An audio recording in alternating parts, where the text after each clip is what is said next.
Dios te salve María, llena eres de gracia, el Señor es contigo, bendita tú eres entre todas las mujeres, y bendito es el fruto de tu vientre Jesús. Santa María, Madre de Dios, ruega por nosotros pecadores, ahora y en la hora de nuestra muerte. Ave María Purísima. Hemos amanecido al domingo, el domingo día del Señor, el domingo que lo ha instituido el propio Jesucristo, resucitando el primer día de la semana. Antes era el día del sol. Todavía en inglés se dice Sunday. En español, en italiano, en francés se dice el día del Señor, Dominicus. Es el día en que Cristo ha resucitado y por tanto es Él el que lo ha inaugurado. Es un día nuevo. Es un día nuevo, aunque se repita cada 8 días, pero nosotros necesitamos esa novedad continuamente, ¿no? La novedad de la vida de Jesucristo que Él ha inaugurado y vive ya glorioso y feliz y que quiere comunicarnos a nosotros. Este es el mensaje central y fundamental del cristianismo. Cristo ha resucitado, verdaderamente ha resucitado y te transmite su nueva vida, la de la resurrección. Como en algún momento he dicho, ningún otro personaje de la historia ha vencido a la muerte. Solo Jesús. Ni Mahoma, ni Moisés, ni Stalin, ni todos los que se os imaginen o pasen por la cabeza, muertos y muy muertos están. Jesucristo, sin embargo, está vivo y muy vivo, resucitado. Como además nos ha dejado el gran regalo de la Eucaristía, tenemos acceso directo a esa presencia que nuestros ojos no pueden ver, pero que la fe nos hace entender. Él está ahí, está vivo en la Eucaristía. Haber pasado esta noche con el Señor, unos a un momento, otros a otro, otros más, otros menos, es una gracia grande para esta comunidad. Fijaos que el grupo de ejercitantes, que lo constituís todos los presentes, ese ha sido el momento cumbre. No tanto lo que el predicador diga o no, que está más bonito o más feo, ¿no? Sino que Jesucristo ha estado y hemos estado con Él. Y hemos podido percibir su presencia y saber que está en la Eucaristía. Me ha llamado la atención últimamente algunas noticias o vídeos que me han llegado de cómo ha habido verdaderas conversiones de jóvenes, de adultos, de personas, incluso de otras religiones, ¿no? La conversión de caer en la cuenta que está ahí y que está vivo. Nosotros lo hemos percibido en muchas ocasiones, gracias a Dios, pero cada una de ellas es nueva. Seguro que esta noche, del sábado al domingo, hemos descubierto de una manera nueva que esa presencia de Jesús, vivo, glorioso, tira de nosotros y la vamos a tener durante todo el camino de la vida terrena hasta que Él nos lleve a verle cara a cara al cielo. Cristo resucitado. Eso es el domingo. Para muchos el domingo es el día del deporte, el día de la excursión, el día del descanso, el día de la familia. Todos son cosas buenas, ¿no? Para otros el domingo es el día de la perdición, pero ahí no entro. Pero para un cristiano no podemos vivir sin el domingo, dijeron los mártires de Avitene al gobernador romano. Avitene es un lugar del norte de Egipto. Y les prohibieron reunirse. Esto ha pasado a lo largo de la historia de múltiples maneras. Y comparecieron ante el gobernador. Prohibido celebrar la misa. Y ellos dijeron, no podemos vivir sin el domingo. Y fueron martirizados. Son mártires del domingo. Pero yo esto lo he visto, por ejemplo, visitando las misiones. Los misioneros diocesanos de Córdoba están en Perú, Moyobamba, la parroquia Picota, ¿no? Hay lugares a los que el misionero llega una vez al año, porque tiene como 120 comunidades o pueblos, y los asisten, los atienden los catequistas durante todo el año. Cuando he visitado, pues me han seleccionado lugares para ir. Bueno, la alegría es inmensa, pero no de quién viene. La alegría es de tener a Jesucristo en la Eucaristía. Valoran enormemente. Nosotros aquí, no solo en Canarias, en la península, en toda Europa, nos permitimos el lujo de ir a la misa de 10 o la de 12, o a ver dónde voy a estar más guapo, más visible, o la que más me guste, o el cura que mejor lo diga, o el que sea más breve en la homilía. Nos permitimos ese lujo, estamos como rebosantes y llenos de tantas cosas que también tenemos misas a todas las horas. Pero en esos lugares valoran enormemente la Santa Misa. Me acuerdo cuando llegué hace ya 16 años con 2 misioneros de Córdoba que acompañé a esa parroquia, que no había tenido nunca sacerdote. Había ido algún cura de vez en cuando a celebrarles, pero no habían tenido nunca sacerdote. Y pues presidí la Eucaristía y me concelebraban estos 2 a los que yo acompañaba y otros 2 que estaban allí. Y había un grupo así en la iglesia, un grupo numeroso, que estuvieron llorando toda la misa. Lloraban y lloraban. Y yo de vez en cuando les echaba el reojo.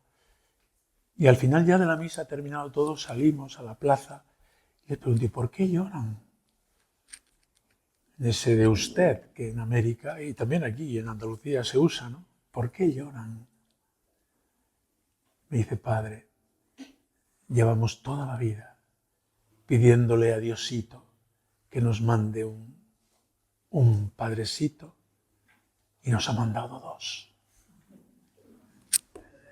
Era rebosante, porque a partir de ese día han tenido Eucaristía en ese pueblo todos los días, por supuesto todos los domingos, y desde ahí salen a distintos lugares. Y eso lo he pensado muchas veces, cómo valoran la Eucaristía y por tanto el sacerdote, que es el que trae la Eucaristía. Para eso ha sido ordenado, ¿no?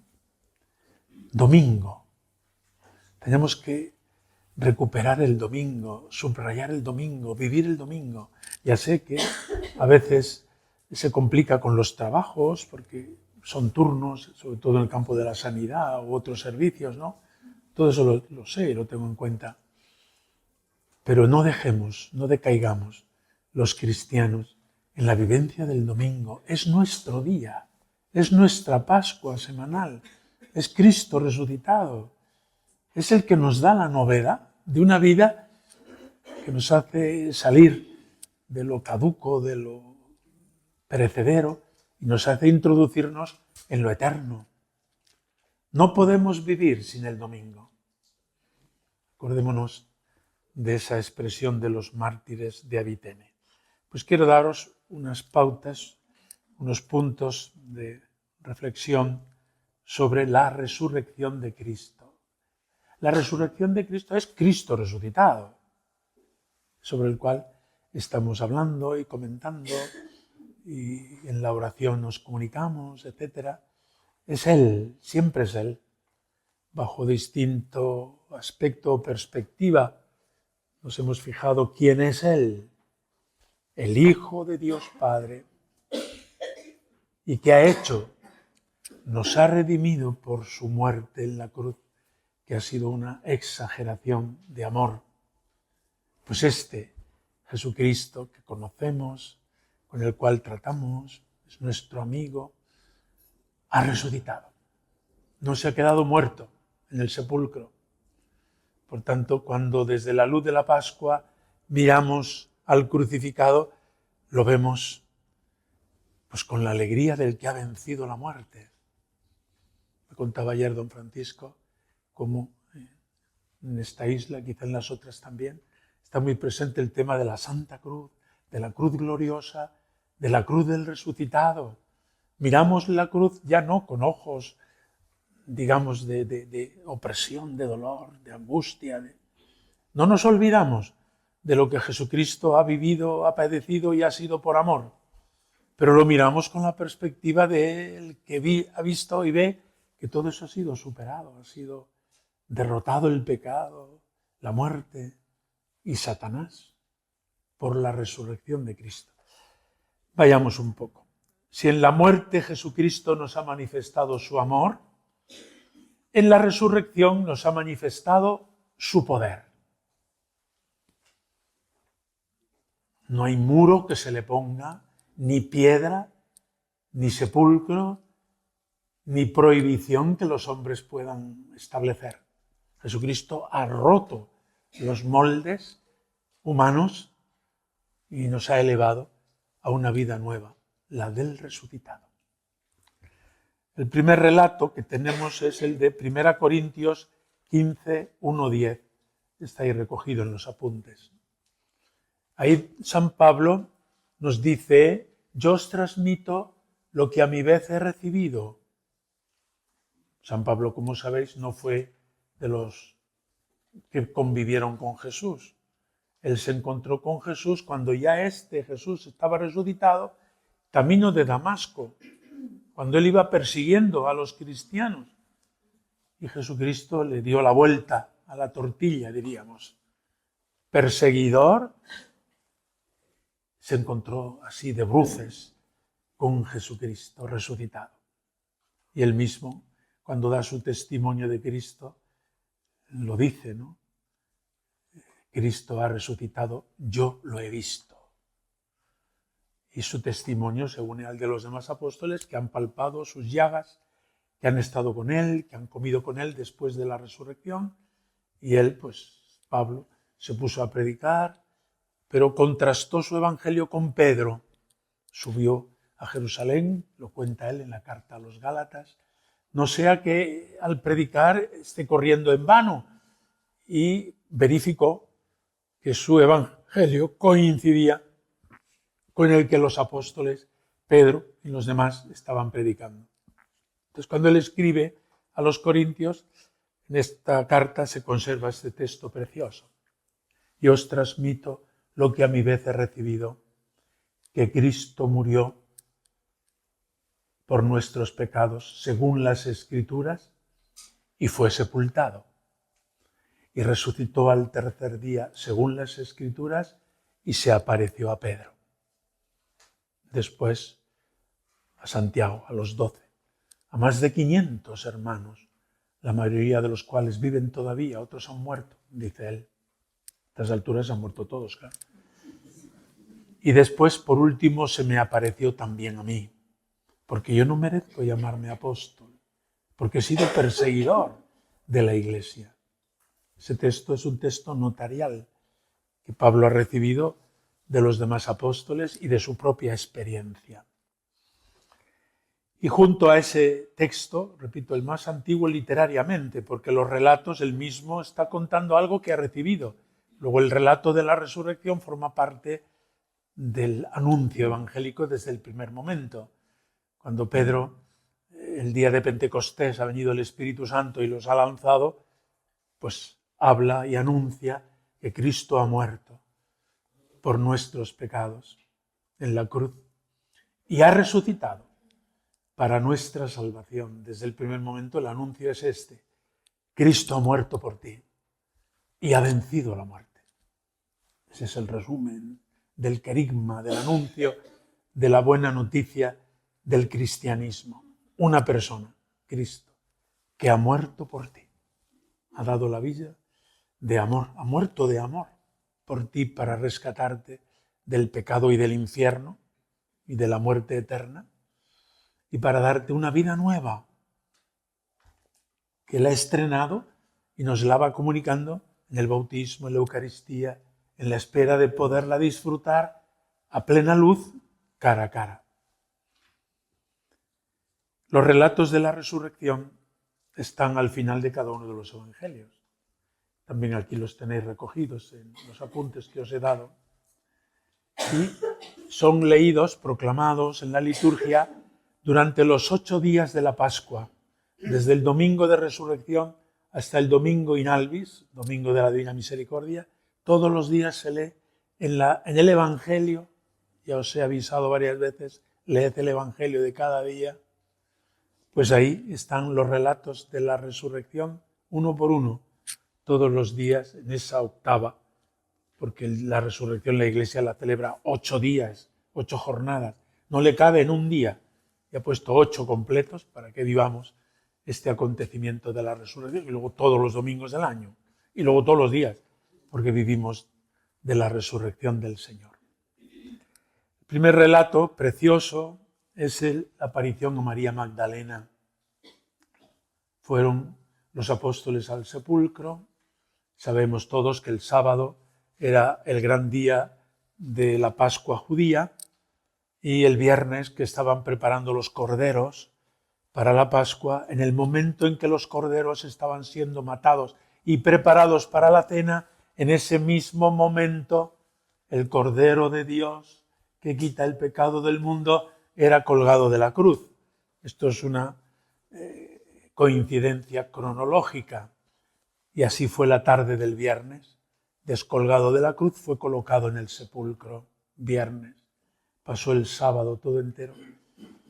Y el primer día de la semana, las mujeres fueron al sepulcro para embalsamar, según la costumbre judía, el cuerpo de Jesús. Y no está. Iban por el camino. ¿Quién nos moverá la piedra? Porque necesitaremos unos cuantos hombres forzudos, porque era una piedra. Ya habréis visto representaciones, ¿no?, de cómo era el sepulcro. Cuando llega, la piedra está corrida y en el sepulcro no hay nadie. Está vacío. A María Magdalena le entró una cosa por dentro, que no dejó de llorar. Y fue a decírselo a los apóstoles. Han robado el cuerpo de Jesús. Vinieron corriendo Pedro y Juan. Es otro relato que comento después. Pero María Magdalena, allá en el jardín, junto al sepulcro, se encuentra con el hortelano. ¿Tú sabes dónde lo han puesto? Llorando. Y le pregunta, ¿por qué lloras? ¿A quién buscas? Se han llevado a mi Señor y no sé dónde lo han puesto. Jesús se hace ver, se hace reconocer y lo hace simplemente con su nombre, María. Al decírselo con su nombre, ella descubrió, pero sí es él, maestro, Rabboni, y se tira a sus pies y quiere retenerlo. Una actitud muy femenina, retenerlo. Quédate conmigo y no te vayas ya, nunca más. Todos hemos experimentado ese abrazo de nuestra madre, no te vayas, quédate. Bueno, pues María Magdalena es esa esposa enamorada que representa a la Iglesia entera, ¿no?, en un amor a Jesucristo, y cuando le descubre resucitado, se quiere quedar con él y nunca más dejarlo ya. Le dice Jesús, suéltame, porque tengo que subir al Padre. Ese relato leído está en Juan 20, 11, 18. Pues vale para un rato de oración, meditación, despacio. O cuando van los apóstoles, Pedro y Juan, van corriendo. El discípulo amado corría más que Pedro. Era más joven. Quizá Pedro tuviera artrosis ya, vete a saber. Otros dicen, no, es que el amor no conoce pausa ni aplazamientos, ¿no? Fuera lo que sea, al llegar al sepulcro, Juan le cedió a Pedro, porque Pedro es el que tenía que certificar. Jesucristo le había puesto al frente de su iglesia. Y llegados al sepulcro, Juan le cedió el puesto a Pedro. Y después Juan entró, vio y creyó. Son 3 verbos. Y luego los padres de la iglesia, San Agustín, entre otros, comentan bonitamente. Entró, vio. ¿Y qué es lo que vio? de manera que creyó. Pues vio las vendas, la sábana santa colocada de una manera que le llevó a la fe. Creyó lo que no veía.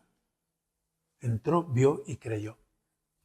Es otra escena también bien bonita, representada en cuadros a veces, ¿no? Es los dos corriendo hacia el sepulcro, ¿no?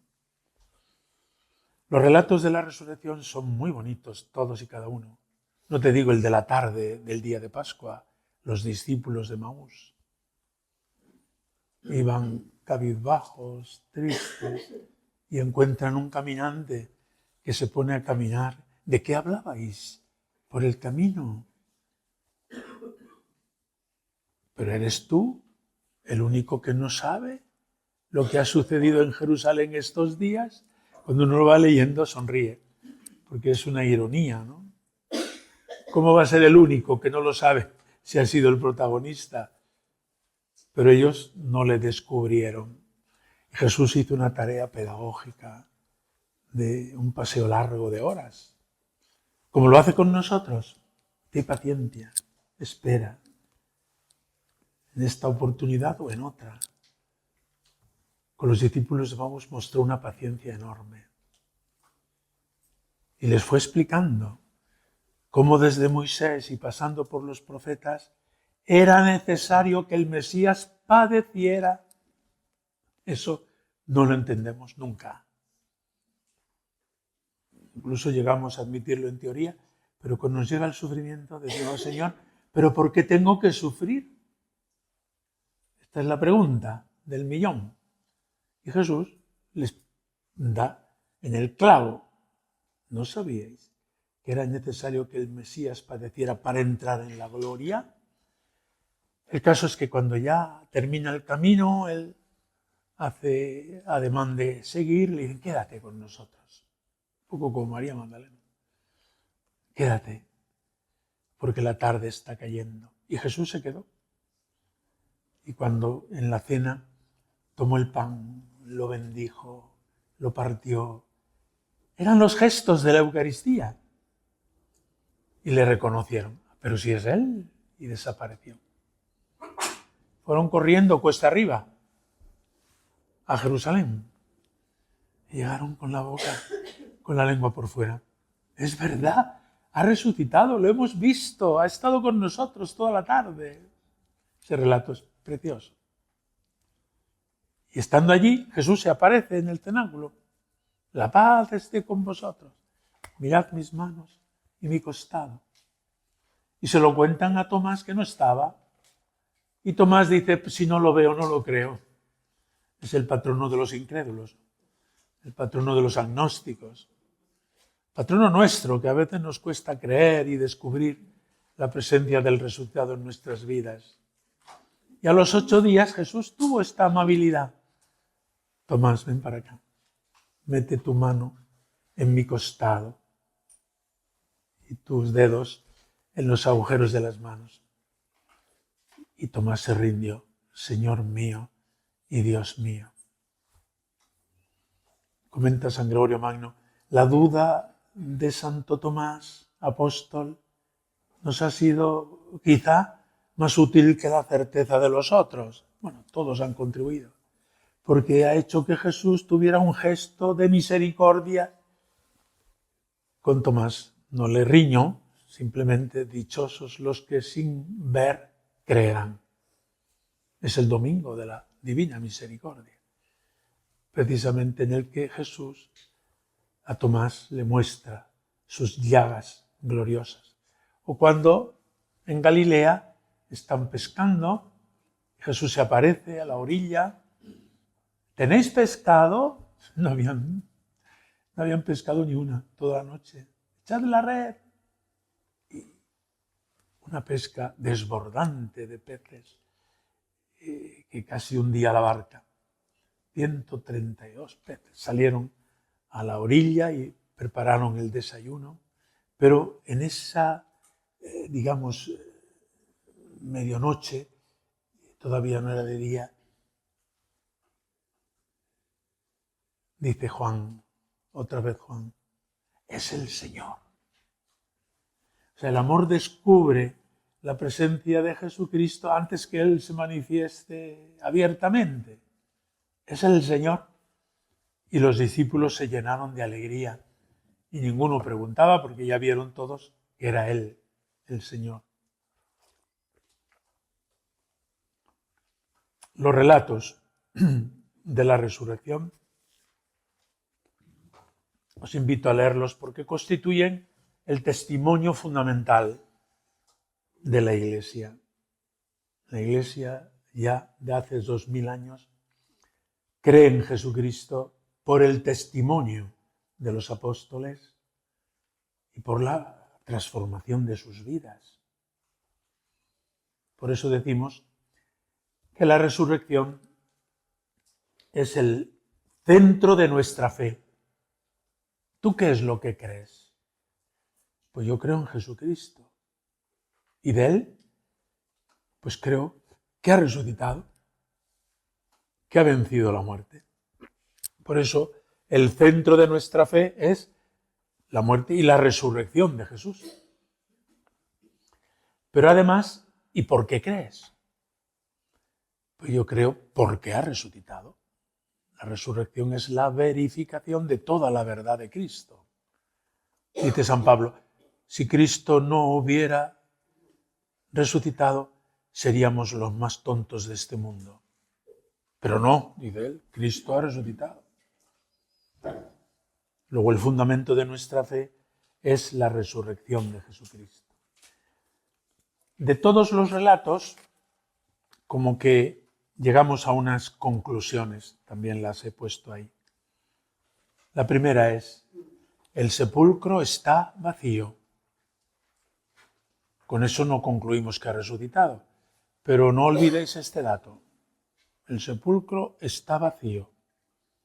El sepulcro en el que habían depositado el cadáver de Jesús no tiene ya el cadáver de Jesús. Seguimos. ¿Y qué ha sucedido? Pues que lo han visto. Distintos momentos, personas, lugares, han coincidido.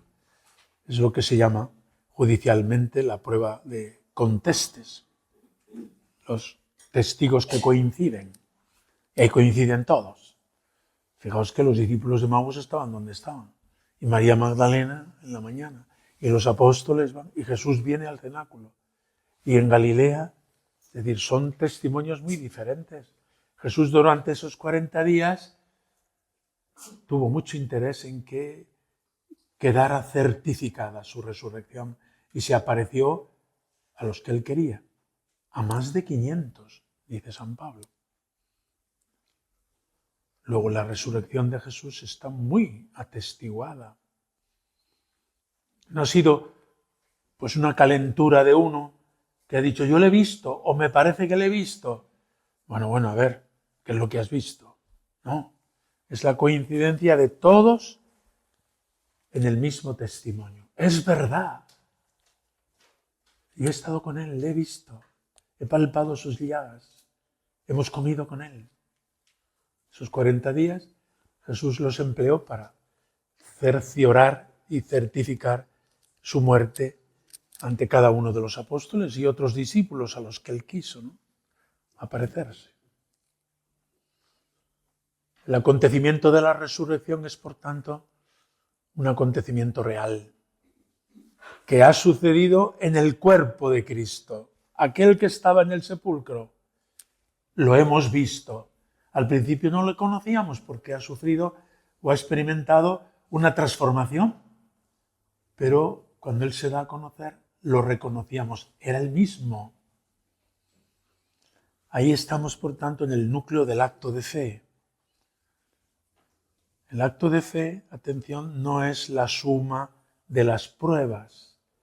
Está el sepulcro vacío, se ha aparecido a los apóstoles, les ha cambiado la vida, luego ha resucitado. No, porque la fe no es la suma de razones. La fe siempre es un don que viene de lo alto. Es un don de Dios. Atención a este punto. Si nosotros tenemos fe, que es el tesoro más grande de nuestra vida, es porque Dios de lo alto nos da este regalo. Por tanto, hemos de abrirnos al don de la fe. Y nosotros no podemos embutir la fe a otro, tiene que dársela a Dios. Aunque la haya perdido por culpa suya, a lo mejor la tuvo, ahora la ha perdido, pues Dios se la va a devolver porque Dios quiere darse a conocer a todos y quiere salvar a todos. ¿A mí qué me corresponde? Primero pedir por él o por ella. Y ya vendrá el don de la fe, como sucedió con Santa Mónica y su hijo Agustín. La oración de intercesión por mi hijo, por mi hija, por mis amigos, por las personas que quiero y por los pecadores del mundo entero. Es una oración que siempre tiene fruto. Lo que no domino es la agenda, la hora, el reloj de Dios. Dios sabe cuándo y cómo. Pero no te canses de pedir el don de la fe. Para un creyente, como lo somos todos, poner las razones una tras otra cuadran todas, dice uno claro. Por tanto, la fe no es fruto de la razón, pero una vez tenida como don, es razonable. Podemos razonarla. El sepulcro vacío, las apariciones, podemos entretenernos en cada una de esas apariciones y testimonios. No es fruto de la razón, pero no está contra la razón y podemos razonarla. Y para el no creyente se acerca a estos datos, a lo mejor lo lee o ve una película o encuentra un acontecimiento que le conmueve. Juntando todos los datos, no concluye ha resucitado, pero le deja en la pista de despegue. Cuando Dios quiera dar su don de la fe, pues para el no creyente es importante primero el testimonio de vida y de palabra. La Iglesia cree por el testimonio de los apóstoles y después por el testimonio de todos los que han recibido la fe y su vida ha cambiado y han entregado su vida. Ese testimonio acumulado es el testimonio de los santos, es una invitación continua a la conversión y a la fe. Pero hemos de ser respetuosos con los que no tienen fe. No son tontos, ni son malos, ni son... No. Yo no juzgo qué culpa tiene esta persona, que a lo mejor teniendo fe ahora no la tiene. A lo mejor ha recibido un mal testimonio de alguien, de iglesia, de quien podía esperar un buen testimonio. O a lo mejor él se ha enfriado en la fe y el demonio pues la ha apartado de Dios. No sé cuáles son las razones. Pero mi hija, mi hijo no tiene fe. Pues pídesela al Señor. Porque es un don de Dios. Y procura tú vivir el testimonio de una persona creyente. En las palabras, en los juicios, en las reacciones ante los acontecimientos, que tu hijo, que tu hija vea. Y antes o después le quedará ese testimonio de mi madre, de mi padre, de mi abuelita, que me ha dado el testimonio creyente y de fe. La vida cristiana se propaga por testimonio, por atractivo y también pues por anuncio de este mensaje, ¿no? Sino que pinto yo aquí explicándoos la fe. No estoy en contra de la predicación, de las palabras, de todo lo que haga falta, ¿no? Pero fundamentalmente la fe viene como un don de lo alto y viene por la intercesión y la súplica de quienes creen que Dios puede darla cuando Él quiera y como Él quiera y cuando sea oportuno, ¿no? Cuando estudiaba estos temas, recuerdo el ejemplo de Alexis Carrel, un antropólogo francés, un hombre muy culto, ateo, agnóstico, que un día en una conversación, lo cuenta él después, llegó a decir esta afirmación: el día que yo vea un milagro, ese día creeré. Y le tocó, por esas carambolas de Dios, que las tiene muchas, tener que examinar un milagro de Lourdes. Le pusieron delante una curación que no explica la ciencia ni la medicina. Lo que es un milagro, no lo que decimos, es un milagro, no, un milagro auténtico. Y desde el día en que él firma, aquello no se explica por la ciencia y por la fe, hasta el día en que él dice, creo, se acerca a los sacramentos, pasaron 33 años. Él describió después su antropología, que es el tratado sobre la humanidad humana, filosófica y de fe, y lo cuenta.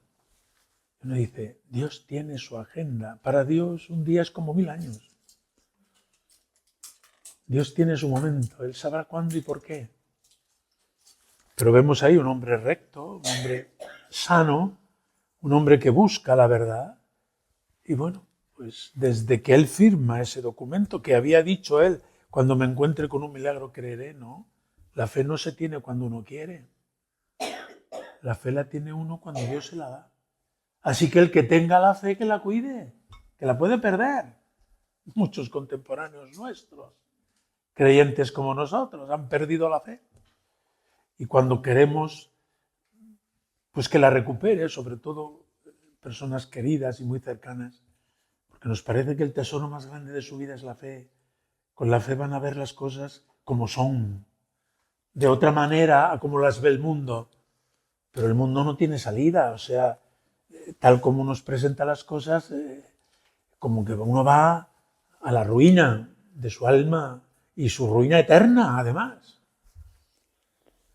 Pues Dios saldrá a su encuentro. No sé si en el último minuto, como al buen ladrón, o si de manera inmediata.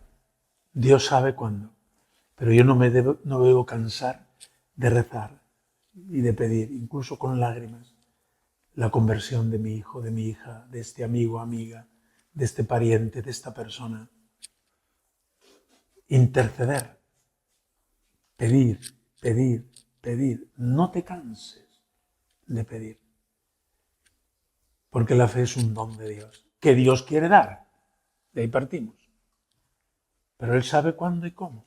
Cuando Él tarda en concedernos lo que le pedimos, no es porque es tacaño, ni porque se hace rogar. Es porque quiere preparar tu corazón.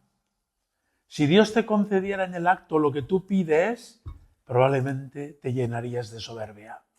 Lo he pedido y me lo ha concedido. Y sería lo peor. Te concedería lo que has pedido, pero tú te pierdes, porque te llenas de soberbia. Cuando Dios alarga el tiempo de concederte lo que pidas, el don de la fe para quien sea, o cualquier otra cosa que pidas, no es porque es tacaño. Dios sabe cuándo, y dándote largas, va preparando tu corazón para recibir lo que Él quiere darte. Además, tú insistes en pedirle a Dios una virtud, la que sea. Ponía el ejemplo una vez, ¿no? Le pido al Señor que no me enfade en casa, porque una vez que me enfado, luego estoy triste y con disgusto. Me gustaría no enfadarme.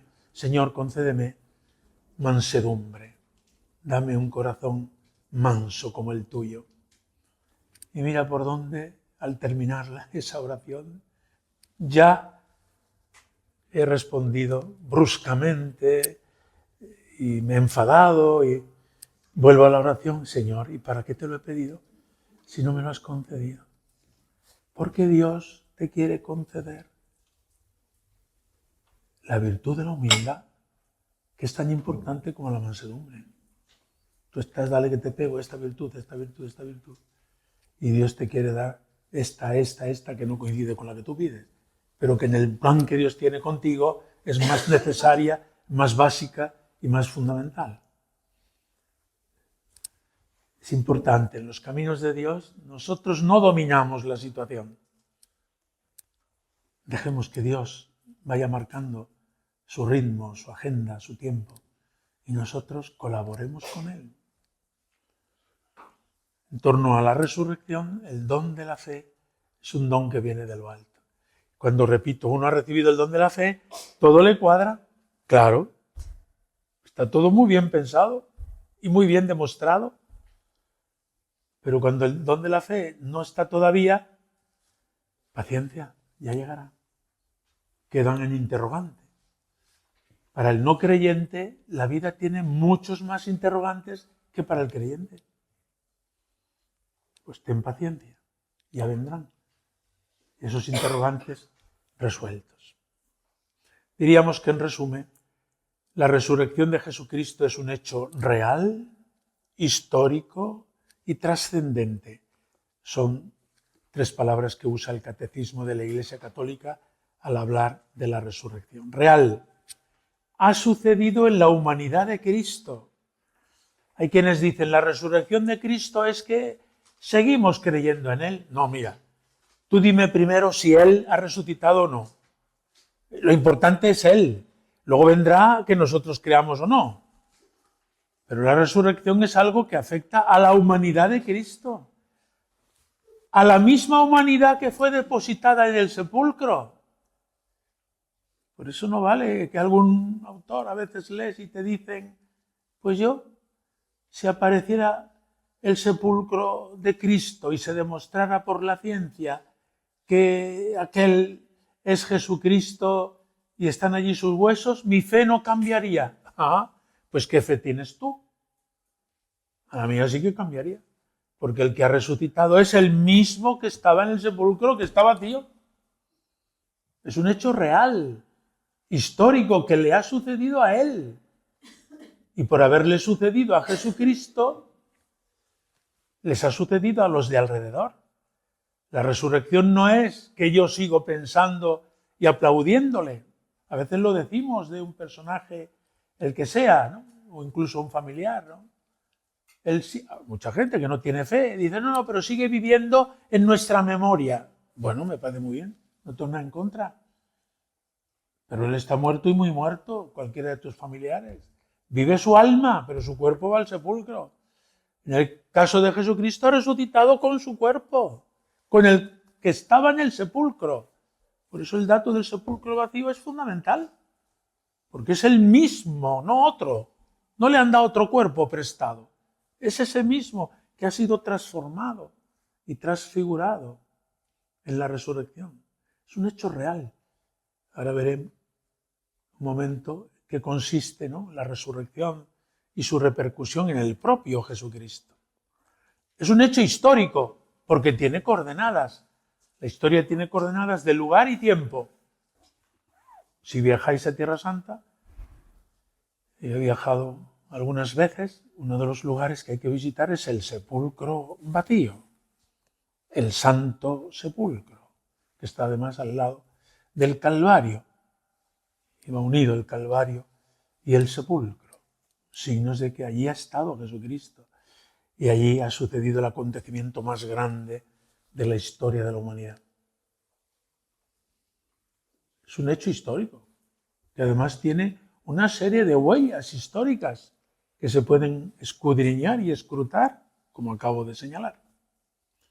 Y al mismo tiempo es un hecho trascendente, trasciende la historia, desborda la historia, no queda encerrado en la historia, sino que ya como que abre la historia de par en par a esa situación última y definitiva a la que Dios nos llama a cada uno, ¿no? Bien, ¿en qué consiste Cristo resucitado? En primer lugar, Cristo resucitado es Cristo glorioso, lleno de gloria. Fijaos que Él, al entrar en este mundo, voluntariamente se despojó de su rango y vivió humillado. Cuando llega la Pascua, la muerte a la que seguirá la resurrección, Jesús se dirige al Padre: Padre, ha llegado la hora, glorifica a tu Hijo con la gloria que tenía antes de la creación del mundo. Esa es la oración sacerdotal. Y el día de la resurrección Jesucristo fue inundado de gloria. ¿Qué es la gloria? Pues la situación de Dios. Nosotros vivimos en la tierra y Dios vive en la gloria. Y cuando estamos muy contentos, dice: estoy en la gloria. Es una manera de hablar, porque todavía no estamos definitivamente, aunque ya ha empezado en nosotros. Convivimos con Jesucristo glorioso y Él nos comunica su gloria. Qué bonito en la relación con Él, cuando tenemos a Jesús en la Eucaristía delante. Tú estás glorioso, lleno de gloria. Tu corazón rebosa alegría. Y desde ahí esa alegría viene hasta nosotros. Acercarnos a Jesús es acercarnos a la gloria que está como encriptada, encerrada, contenida, hasta que un día se exprese del todo en nuestra vida. Pero vivimos esa relación con Cristo glorioso. No somos discípulos de un muerto, como lo es todo el mundo cuando sigue cualquier autor de esta historia. Somos discípulos de uno que está vivo y que comunica vida. Papa Francisco les dirigió a los jóvenes esta carta: Christus vivit. Cristo vive y te quiere vivo. Esa es la vida cristiana. Aquí no estamos siguiendo a un muerto, como puede celebrarse el centenario de la muerte del poeta o del libertador o de quien sea. Me parece todo eso muy legítimo. Pero no, nosotros no celebramos el aniversario de un muerto, sino de uno que está vivo hoy. Evidentemente recordamos en qué ha consistido su muerte, que es terrible, y no nos olvidamos de ella. Pero Jesucristo ahora está glorioso. Si tienes a Jesucristo, Él te comunica la alegría, el gozo de su gloria. Cristo resucitado es Cristo glorioso. Cristo resucitado es Cristo victorioso. Aquí ha habido lucha. Aquí ha habido muerte. Aquí ha habido sangre. Muerte y vida lucharon y la muerte fue vencida. Cantamos en uno de los cantos de Pascua. Mors et vita duello conflixere mirando, etc. Lucharon vida y muerte en singular batalla, y muerto el que es la vida, triunfante se levanta. Victoria, victoria. El cristiano vive en un optimismo moderado, no echa las campanas al vuelo, todavía no está librada la última batalla de su vida, pero vive en un tono de victoria. Ha vencido el león de Judá, Jesucristo, y ha vencido la muerte, y ha vencido todo lo que conduce a la muerte, y ha vencido el pecado, y ha vencido a Satanás, que tanta lata me da. No tengas miedo, decía un espiritual. El demonio es como un perro rabioso, pero Jesucristo lo ha atado. No te acerques, porque como te acerques te pega una dentellada. Si tú le tienes a raya, no tienes por qué tener miedo. El demonio no puede contigo, porque te arrimas a Jesucristo, Cristo resucitado. Y Él es el que vive en ti su propia vida y el demonio está derrotado. Ahora si te pones a juguetear con Él, a hacer negocios con Él, a vender tu alma al demonio, esto parecen frases poéticas. No, es real. Yo me he encontrado con situaciones reales de posesión diabólica y cuando preguntas ¿cómo ha sido esto?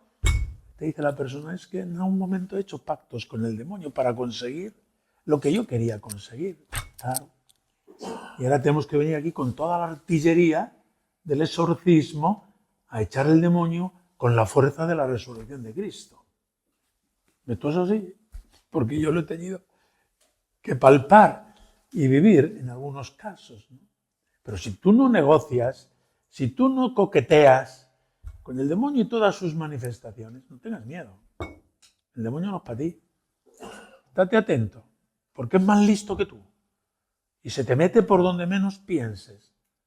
Pero tú agárrate a Jesucristo. Que Jesucristo ha vencido al demonio. Esta es una de las victorias más grandes de la historia de la humanidad. El demonio ha sido vencido. No tengas miedo.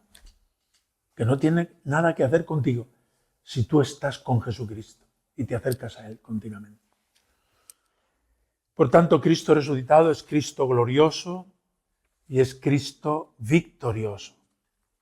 Y las actitudes propias ante este misterio son todas las que han ido saliendo. En primer lugar, una alegría que nadie te puede quitar. La alegría de la Pascua, la alegría de la resurrección.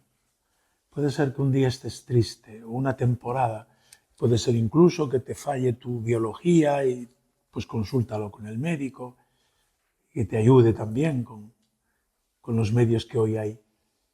Me decía una señora a la que visité un día, no hace mucho, ya mayor.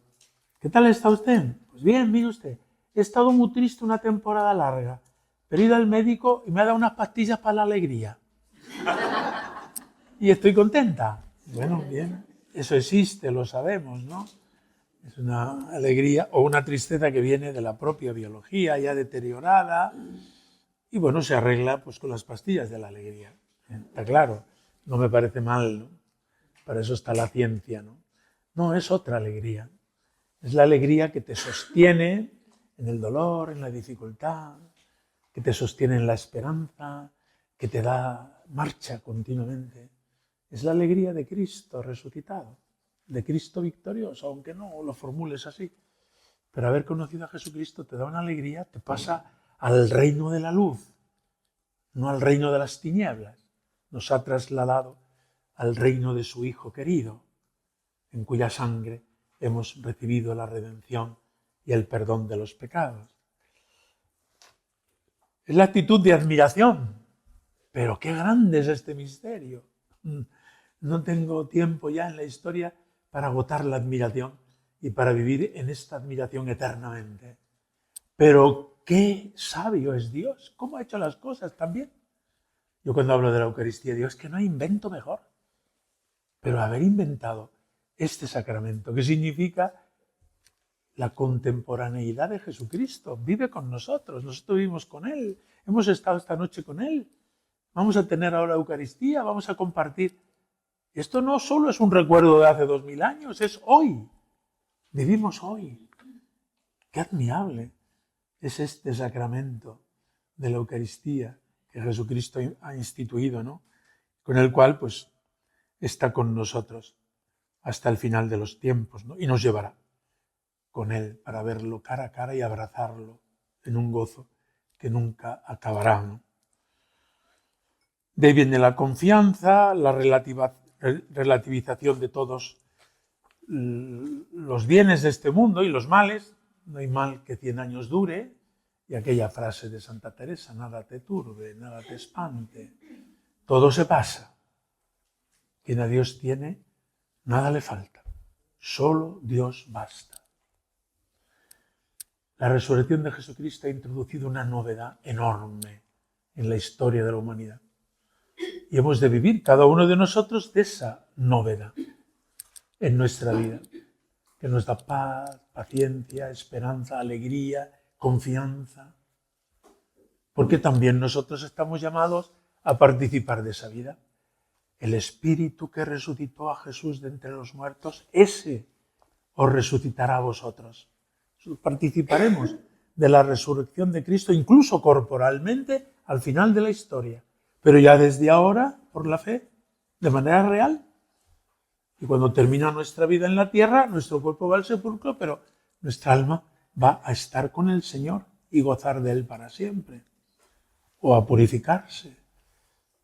Esperemos que no nos mande el Señor lejos de Él. Solamente nos mandaría lejos si nosotros nos hemos alejado empeñándonos en estar lejos. Por eso esa posibilidad existe para nosotros y para los demás.